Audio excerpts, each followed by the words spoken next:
Grant Woods, thank you for joining me today. Thank you very much for having me. So it's actually becoming an all too common story where people will be on YouTube, they'll post content, and it always seems to be on the conservative leaning side of things. And then all of a sudden, no warnings, channel taken down, disappeared. Can you tell me first off, what happened to your channel? Like first, what was your channel? And Sure. then what happened to it? Yeah, sounds good. So in 2018, I was a university student, and it was first year, so I was kind of learning a bit about the world for the first time. And that's kind of where my political interest started. And full disclosure, I voted for Justin Trudeau in 2015. Well, a lot of people did. Right. I mean, I'd say a lot of people got duped and Yep. did that. Like if you weren't politically savvy or active, that kind of thing, I don't blame people for voting the first go around, because he did come in with a lot of bells and whistles and promises, and look where it leads us. Totally. He promised it was the last first past the post election, one of many broken promises. But anyway, I started the channel. I started getting politically interested. So I decided to start the channel. Basically, I was doing like top 5 cringiest Justin Trudeau moments caught on camera. And top 5 Trudeau gets owned.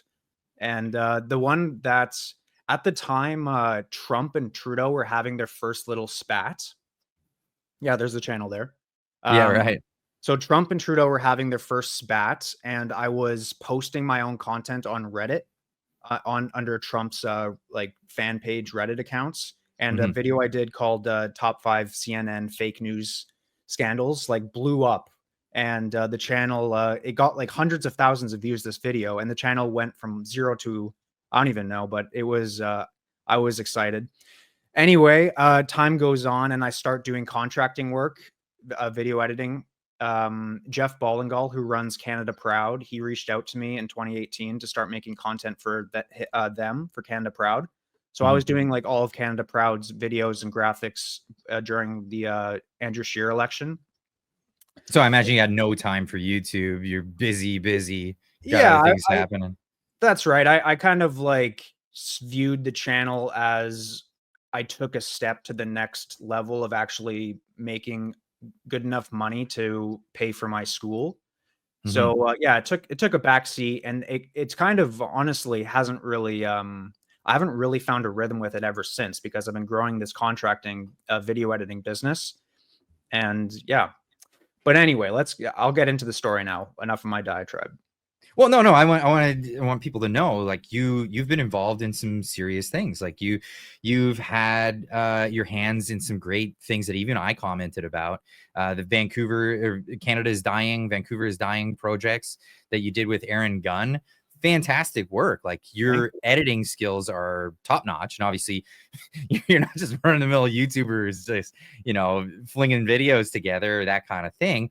You're actually sharing some really great stuff with insightful. Here's your X page, by the way. But yeah, you've got the Canada is Dying banner on the background. So amazing work. And that's helped, is a bit of foreshadowing to how you were connected and able to remedy your situation. But let's get into it. Like, sure, what happened? How does this go down? Because we heard about this recently with the channel New Talks, Real Talk Politics, and he had his channel just taken away after a CBC article came out about him. What happened in your case?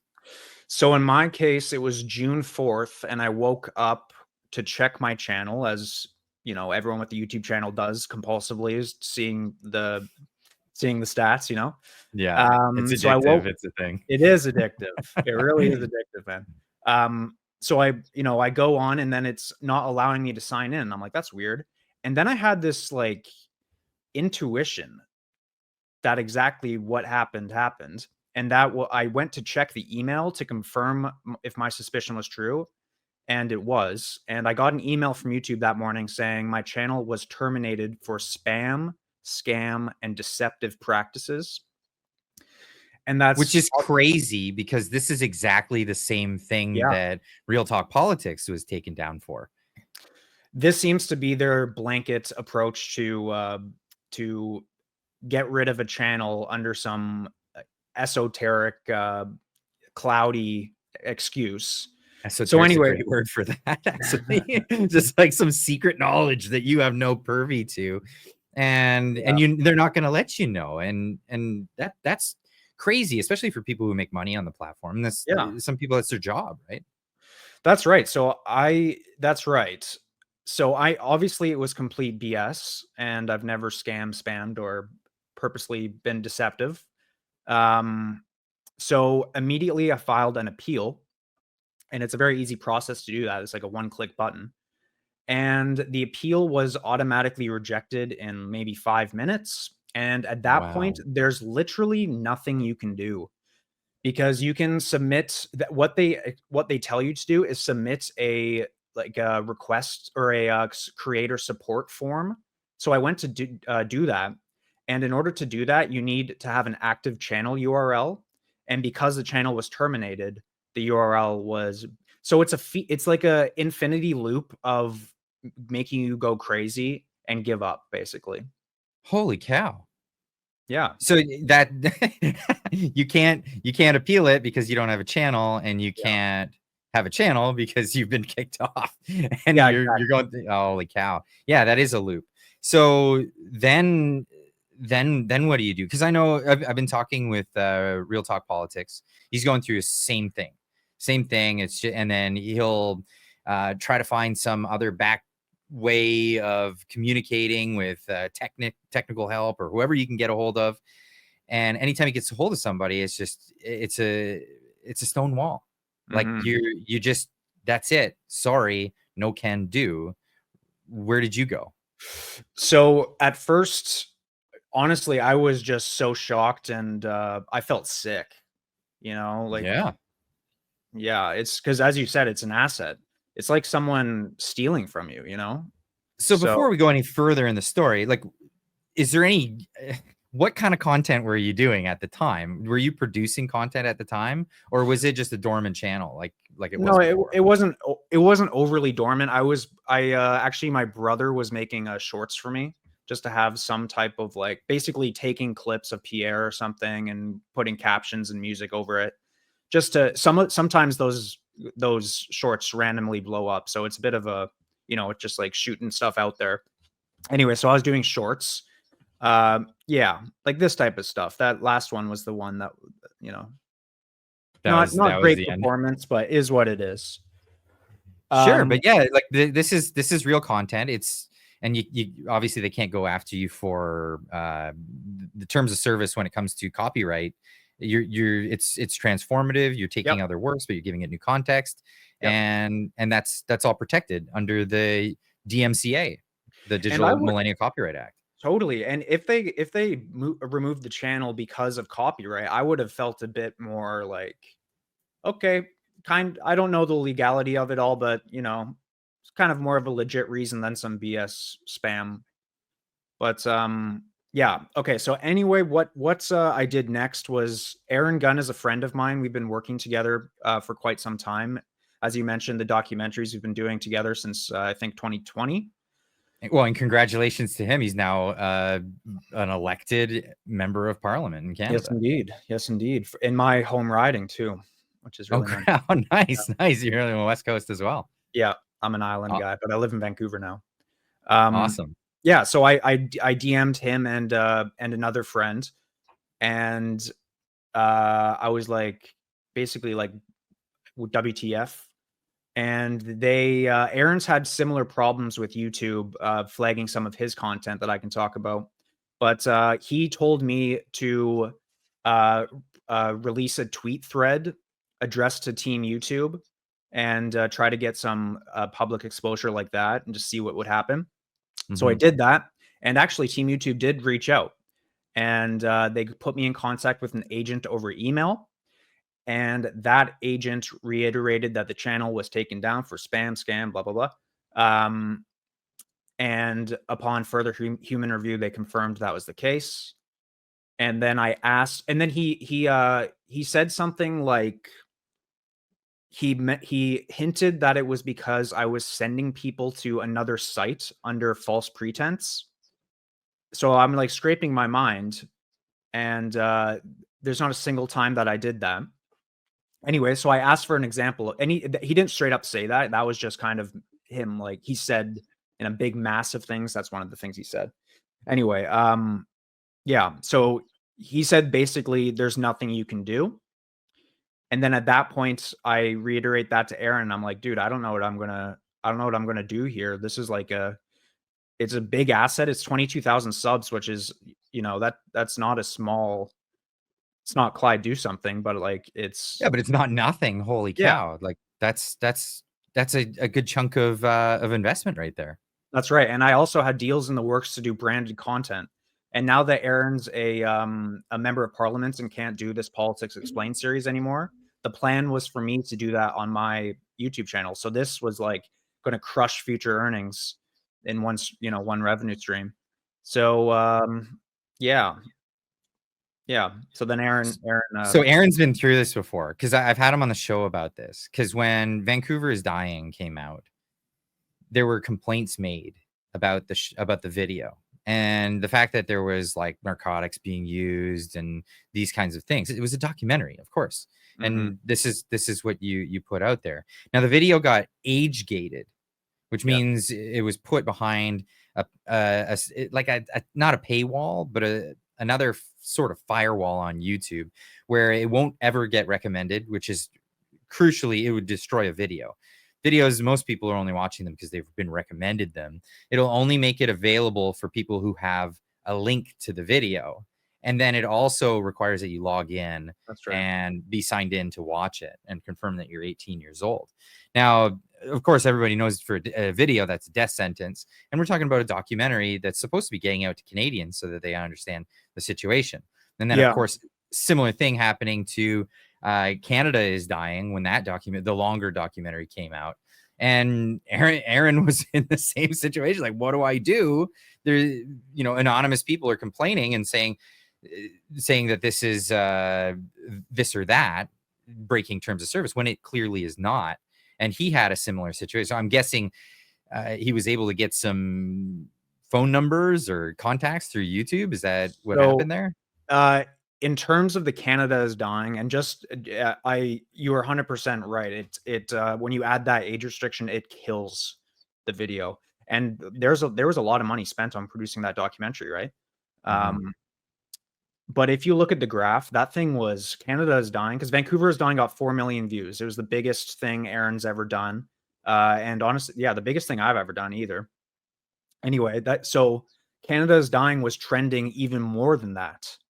And the graph was going absurd the first few days. And then I don't remember how long it was, but it hit 1 million views. Then the age restriction happened. And if you look at the graph, it's literally like a flat line after that. Oh, it's a cliff. Yeah, it just goes off a cliff to nothing, and then that's it. Like, it ruins the video. Yeah.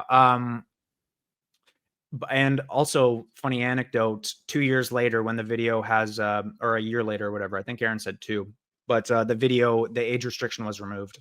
So, but not that it matters. It doesn't matter now. The election's over and all of that stuff. Yeah. When Canadians really needed to be informed. Now, fast forward, Aaron Gunn is a sitting MP and happens to be your friend, and you get in touch with him. What does he say? What does he do? So he is a great guy, as you know, and a great friend, and actually really believes in the movement, and genuinely pissed off that this happened to me. So, and also just pissed off at YouTube in general, right? So he says to me that he's going to send them a letter, and if basically they don't agree to reinstate the channel, or at least give a detailed explanation of why they removed the channel, then he's going to bring it up on the floor of the House. So it didn't get to that point, obviously. He writes a letter to a party contact at YouTube, because all the parties have contacts within all these organizations, right? He writes the letter to the party contact. An hour and a half later, the channel, I get all these notifications like back to back to back, all these videos are coming back up, and the channel was up an hour and a half later after Aaron sent the letter. So just, Wow. yeah, it just goes to show that it's just slimy, like it's just so shamelessly slimy on the part of YouTube. Well, it totally is, because especially when there's no recourse, you can't even speak to a soul. You know what I mean? You might on the off chance get an email because they responded to you on Twitter, as you said.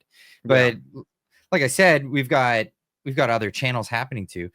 I don't know how many channels this has happened to. I'm only talking to the people that I've heard the story, I've become in contact with, and it looks like your channel and Real Talk Politics had a very similar vein. You guys both had commentary videos on the shorts, Yeah. page, and in a similar thing, a little bit of commentary and then a clip, a little bit of a commentary and a clip, which incidentally, right around the same time, CBC did an expose on his channel, and they actually had a call out at the end. Basically, if you've seen any, they're calling it content farms. I don't know what. I'm not sure what their definition of content farm is. It's just if you're a creator and you find something interesting and you want to put it up on the shorts and put a little value added to it, there's no problem with that in my estimate. I don't see an issue. I agree with you, and half the content on YouTube Shorts are the same style of short that I was doing or Real Talk Politics was doing. Half the content on YouTube Shorts are like repurposed Joe Rogan clips with captions and music, and so the only difference is that we're doing it from a conservative political standpoint. So, and most of the other stuff, even when it's not apolitical, for example, like if you're on apolitical shorts feed YouTube, you're going to get videos that are repurposed clips from television shows, America's Got Talent and all of this other stuff that are given a little bit of a twist and a change to make it unique content. That's what the whole shorts is. Exactly. It's basically the standard style of short. So how the CBC could define Real Talk Politics as a content farm, meanwhile, whatever that means, meanwhile, like 70% of all channels are doing that. Like, exactly. But even in like an apolitical, getting the people at the CBC having a God complex and are angry that people are finding information besides from the taxpayer funded the CBC teat. well, yeah, that's the difference between having to earn a living and just having one handed to you. Failing upward seems to be the way of government agencies, as we've seen in recent times. But the thing that really actually got me the most upset about the whole scenario was the fact that the CBC is not just another agency going after somebody else who's doing really good. It's a government agency. Yeah. By extension, every employee of the CBC is a government employee because they're paid directly by the government. That's where all the funding comes from. And they'll say, well, it's not how the funding. We got advertising. Yeah. You're funded by the government. It's a taxpayer service. So when they're attacking and targeting citizens of Canada who are just trying to legally do a thing in commerce and do it legitimately, and they're going after him, targeting them, that's where I really go, hold a second. This is a real story, because this is the story of a government agency trying to silence dissenters, essentially. Yeah, now, and it is dissent, right? Like I'm critical of the government and everything that I do. So if the government is basically, you're 100% right. If the CBC is an arm of the government, and an arm of the government is colluding with YouTube to suppress dissenting voices, that is authoritarian. absolutely it is. So my biggest thing was, I want to see what the emails between YouTube and those CBC reporters were, what turns up on that, because that really feels like, for me, like the Canadian Twittergate. We all heard about Twittergate and what was going on when Elon purchased it and released all the information of governments around the world telling Twitter to silence and ban people that they disagreed with politically. This seems like a story like that. So I'm not going to stop pursuing this. And not only that, because another fellow YouTuber with Real Talk Politics still doesn't have his channel back. So this has become a story of, you're very lucky because you're politically connected. Not everyone's going to be politically connected. That's right, man. That puts me at risk. That puts everyone at risk. It really does. And honestly, I have a little bit of guilt because out of all the my main source of income is not my channel. It's contracting. So for me to get the channel back and for Real Talk Politics to not doesn't feel very good, I just hope that when I made the tweet thread, hence why we're doing this this interview, exposing this whole thing and showing the receipts and all the emails and whatever. And that blew up, and my Twitter following went from 480 followers to 900 basically overnight. And yeah, but that's good, not just for me, but if there's enough public pressure on YouTube, they're going to have to change their policy at some point, especially if sitting members of parliament are going to call them out on the floor of the House, so. Exactly. Or at least change a little bit of a transparency sort of thing. Because I can't think of any other realm where an entrepreneur, a business person, provides a service, provides a product, and some company has a monopoly over the marketplace, and then can just turn somebody off, shut somebody out, and then have no recourse legally. This is where it gets really sketchy for a lot of people. Of course, being a YouTuber, for some people it's a dream job. That's the thing. For other people, it's just a way to get your voice out there. But at the end of the day, if it's controlled by a few people and they don't have to be, transparent in the way that they're doing it, this is really dangerous. It's really dangerous territory. Yeah, and I feel like YouTube's been around long enough for these types of problems to it shouldn't be like this anymore. We should have. It's surprising to me that that they behave like this after being around for so long. I don't know. Yeah, absolutely. So I think we're in the step in the right direction by bringing these stories to the forefront, letting people know what's going on, showing people the hypocrisy of letting your channel back but not letting Real Talk Politics, or maybe they just haven't been told that this is the thing at the right channels or whatever behind in YouTube. But this is how we get the word out. This is how we get the word out. Yeah. So I'm hoping to help him get his channel back. At the same time, as you shouldn't feel guilty, because the fact that it was a success is a great thing. Yeah, because this is what gives us hope that we could have more successes in this scenario. So absolutely, thank you so much for bringing this to the forefront, because a lot of people, they get scared and then they just say, no, okay, I'm not going to talk about it. You know what I mean? Yeah, for sure. And honestly, I'm a behind the scenes kind of character, right? I'm a video editor in the movements. I don't show my face that often. I do on my channel, but I wasn't getting crazy views. So no, I'm happy that I put myself out there a little bit and showed exactly what happened. I think it's good. I actually have been DM'd a whole bunch by other channels that are in the same situation, basically asking me to help them.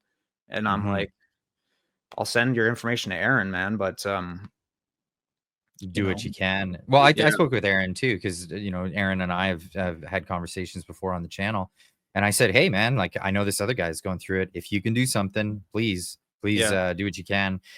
He was also on Rebel News, and I've showcased it a few times here. But for everyone in the viewing audience, absolutely, the name of the channel is Backbench Politics. Get on over there. Make sure you give a subscribe. I'll make sure that the link is in the description down below, so you guys can all check it out. I'd like to see more commentary from you in the future. You got a good presence in front of the camera, even though you never thought you'd end up in this realm. I'd love to see more of it. You got great cadence, and I look forward to hearing you talk about other things. Well, that's nice. Thank you very much for that compliment. If people do want to see an example of my editing or my content, the most recent video I posted is called It's something about, or it's, I don't forget what it's titled, but it's about the land back movement and how it's like Marxism incarnate in Canada. Yeah, that one right there. It didn't perform that well. Actually, this one got demonetized right off the bat. Mm. But I'm pretty proud of that one. Yeah. I Yeah, like so to get tell, on over. Make sure you check it out for sure. yeah. I like the narrative structure of these videos. Hence why like they take a long time for me to make because I spend a lot of time scripting and polishing.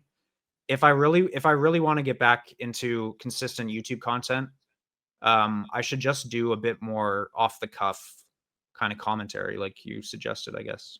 Yeah, well, I think you'd be good at it. Absolutely. So thanks for joining me. For all those people that are watching this after the fact, this is where we're gonna get into a bit of Q&A with anybody in the audience that's in the live show. If you didn't check this out live, make sure you get that subscribe button notification bell rung, because that's how you get notified when I have a live that's not on the usual schedule. So make sure that notification bell is rung. And for you people, we'll see you later. We're going to talk to the people in the live audience. Thanks again for joining me. Thank you.